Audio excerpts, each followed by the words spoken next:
Spirit तो वही है जो मैदान में उतरे। Technosport, sport your spirit. Brought to you by Technosport. Paris Olympics 2024 Neeraj Chopra के एक्शन में आने का हर कोई इंतजार कर रहा था। एक्शन में आए आज और पहले ही थ्रो के साथ फाइनल के लिए क्वालिफाई कर लिया है। नीरज ने 89.34 का जावलिन थ्रो किया, सीजन बेस्ट, इस साल का बेस्ट उनका। इससे पहले 88 पॉइंट समथिंग था। पहला थ्रो उसी के साथ क्वालिफाई। मतलब थोड़ा सा और वेट कर रहे थे ना, ऐसा लग रहा था कि यार आज ही फाइनल करवा दो। हाँ करा सकते हैं, लेकिन शेड्यूल पहले से तय। और नीरज चोपड़ा यही है भाई, 2020 टोक्यो में जब हमने देखा था, यही नीरज चोपड़ा, यही उनका कॉन्फिडेंस है, यही उनकी पहचान है। और जिस तरीके से क्या थ्रो था, इतना एफर्टलेस थ्रो था, जैसे कोई पियानो बजा रहा हो, कोई गिटार बजा रहा हो।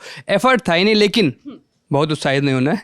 बिना एफर्ट वाले थ्रो मारने वाले एटलीस्ट 5 जेवलिन थ्रोअर हैं अभी तक जो क्वालिफाई कर चुके हैं। पहले अटेम्प्ट में किया, इसमें वेबर भी हैं और वेबर से मुझे बहुत डर लग रहा है। वेबर और साथ में जो सेकंड बेस्ट है अभी जो क्वालिफिकेशन चल रहे हैं उसका, ग्रेनाडा के एंडरसन पीटर्स 88.63 का उन्होंने थ्रो किया है। आए थ्रो किया और उसके बाद ऐसे खड़े हो गए, बिल्कुल हार्दिक पांड्या वाला स्टाइल। 2 बार का वर्ल्ड चैंपियन है वो आदमी, इस साल के सबसे कंसिस्टेंट थ्रोअर्स में से एक नहीं रहा है। लेकिन 90 प्लस फेंकने की जो क्षमता है ना, नीरज अभी तक 90 प्लस नहीं फेंक पाए हैं और ये बंदा 90 प्लस लगातार फेंकता है। तो ये इतना एटीट्यूड चलता है और ये इससे ज़्यादा सावधान है। वेबर हो गया, ये हो गया, 3-4 ऐसे। अरशद नदीम, क्या थ्रो था अरशद नदीम का, लगा कितने आराम से आया डोलते हुए, 88 मार दिया भाई।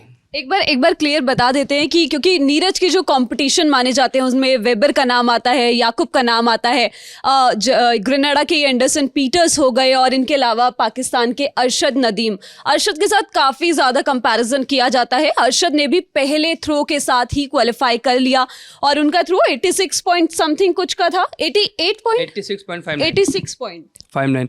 अरशद नदीम भी 90 प्लस फेंक चुके हैं। तो कंपटीशन काफ़ी टफ है, लेकिन जैसा जिस तरीके का एटीट्यूड नीरज का, जैसा पहला थ्रो गया, ये दिखा रहा है कॉन्फिडेंस की कमी नहीं है, टेक्निक में कोई दिक्कत नहीं। जो चोट उनको लगातार परेशान कर रही थी उसका बिल्कुल भी असर देखने को नहीं मिला, कोई स्ट्रगल नहीं, कुछ नहीं, स्मूथ थ्रो और सीधा क्वालिफिकेशन। आराम से जूते खोल के बैठे हुए अरशद भी, वो भी। अरशद और नीरज के बीच का ये जो कंपटीशन है ना, इसमें मजा आएगा क्योंकि ये दोनों जिस तरीके से एक दूसरे को सपोर्ट करते रहते हैं। हमने देखा पिछले ओलंपिक्स के बाद कितना सारा बवाल हुआ कि जेवलिन उठा लिया अरशद ने नीरज का, तो सबने कहा लेके भाग रहा था, चोरी कर रहा था, तमाम सारी बातें हुई। तो वहाँ पे हाँ नीरज ने क्लैरिफाई किया, वीडियो बताया, डाल के बताया कि किस तरीके से सब एक दूसरे के जेवलिन उठा के देखते रहते, कैसे हम क्रिकेट में बल्ले चेक करते हैं, भाई तेरा बल्ला कैसा है। तो ऐसा ही मामला था। दोनों की कॉम्बिनेटरी बहुत अच्छी है, लेकिन अभी तक जो थ्रोअर्स क्वालिफाई कर चुके हैं, मैं एक बार नाम बता दूं, यूलियन वेबर, येगो यूलियस केनिया के हैं। अभी तक बहुत ज़्यादा नाम नहीं था, लेकिन जिस तरीके से क्वालिफाई किया, 85.63 मीटर पहला थ्रो, कमाल का थ्रो। और याकूब की हम बात कर रहे हैं, लगातार चेक रिपब्लिक के आते हैं, टोक्यो में सिल्वर जीता था नीरज के पीछे रहते हुए। उसके बाद सबसे ज़्यादा कंसिस्टेंट थ्रोस की अगर हम बात करें बीते 3-4 साल में, तो ये उनमें से एक रहे हैं। डायमंड लीग में नीरज को हराया था 2023 में।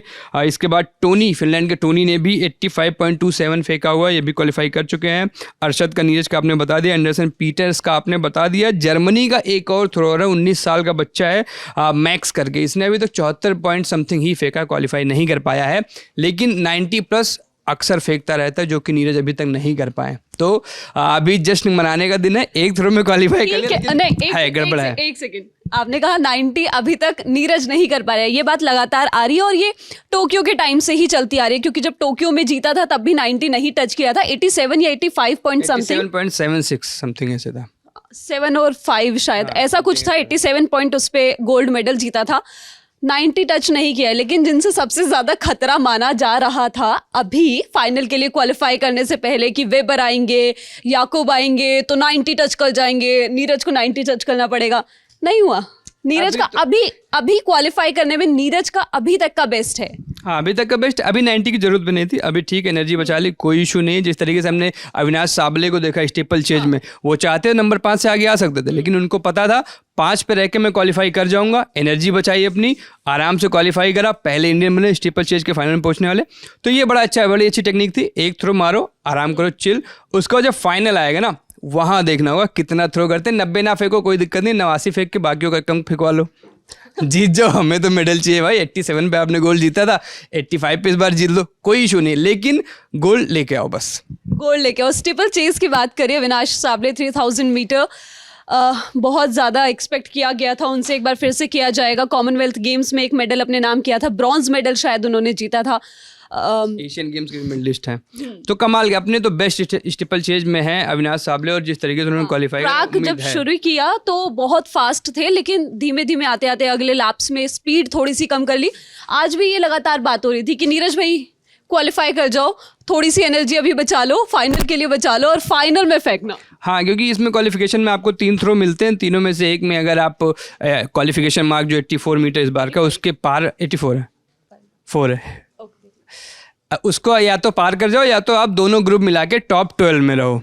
अगर जैसे 10 ही लोगों ने 84 या 85 पार किया, उसके बाद के जो 2 बेस्ट थ्रोअर्स होंगे वो भी फाइनल में compete करेंगे, तो उसके बाद फाइनल होने वाला है। और फाइनल भाई सब बहुत मजे आने वाले हैं, और विनेश फोगाट का जिक्र किए बिना खत्म नहीं करूंगा मैं, क्योंकि विनेश पे आऊंगी, लेकिन क्योंकि नीरज के साथ एक और हमारे इंडियन एथलीट थे जावलिन थ्रोअर जो इस इवेंट में पार्टिसिपेट कर रहे थे, वो दूसरे ग्रुप में थे, किशोर कुमार जेना। काफी 80 मीटर तक ही फेंक पाए, तो उनके क्वालिफाई करने के चांसेस नल एंड वाइड ही हैं, वो नहीं क्वालिफाई कर रहे। किशोर जेना नहीं कर रहे क्वालिफाई। ठीक है, अब विनेश पे आते हैं। अब विनेश के बारे में बताइए। विनेश के बारे में क्या बताएं, ऐसी फाइटर सामने थी जो आज तक इंटरनेशनल कंपटीशन में हारी नहीं थी, पूरे करियर में सिर्फ 3 मैच हारी थी।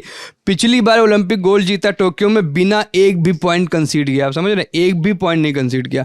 2 बार की वर्ल्ड चैंपियन, 4 बार की वर्ल्ड चैंपियन, 2 नहीं 4 बार की। इतनी कमाल की फाइटर को जिस तरीके से विनेश ने टेक डाउन किया, पहले तो समझ ही नहीं आया, क्योंकि 2 पॉइंट्स जापान वाली रेसलर के पास थे।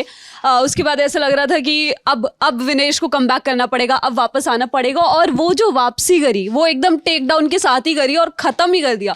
जापान वाले खुद कंफ्यूज थे, इंडियन फैंस खुद कंफ्यूज थे कि ये हुआ क्या, समझ ही नहीं आया। हाँ, उन्होंने रेफरल लिया, उनका कहना था कि पीठ पूरी तरह से नहीं लगी थी मैट से, लेकिन रेफरल में भी साफ हो गया कि भाई चित हो चुकी है तुम्हारे पहलवान, और इसी के साथ विनेश का गोल्ड आ रहा है। भाई मैं बोल रहा हूँ विनेश का गोल्ड आ रहा है इस बार, क्योंकि अब कोई कंपटीशन में बचा नहीं है जिसको विनेश हरा ना पाए। और नीरज का भी मेडल आएगा, गोल्ड का प्रॉमिस नहीं कर सकता हूँ, क्योंकि दिन दिन पे भी होता है। एक बार पैर फिसले आप डिस्क्वालीफाई करके सब बेकार है, एक तो इधर उधर, तो ठीक है, लेकिन नीरज का मेडल आ रहा है, ये तो डन है।